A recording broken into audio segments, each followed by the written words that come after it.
சுட்டுவிட நெருப்பு, சூனியத்தில் நிலைப்பு. வீடு வரை உறவு, வீதி வரை மனைவி, காடு வரை பிள்ளை, கடைசி வரை யாரோ. உண்மையிலே இந்த வரிகள்லாம் அருமையான வரிகள் தான். அதெல்லாம் அந்த காலத்திலே கரெக்ட்டா கண்டுபிடிச்சு எழுதியிருக்காங்க.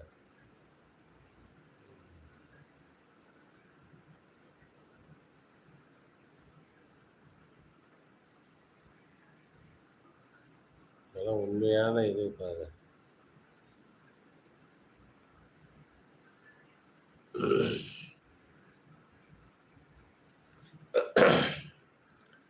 வீடு வரை உறவு, வீதி வரை மனைவி, காடு வரை பிள்ளை, கடைசி வரை யாரோ, ஆடு வரை ஆட்டம்.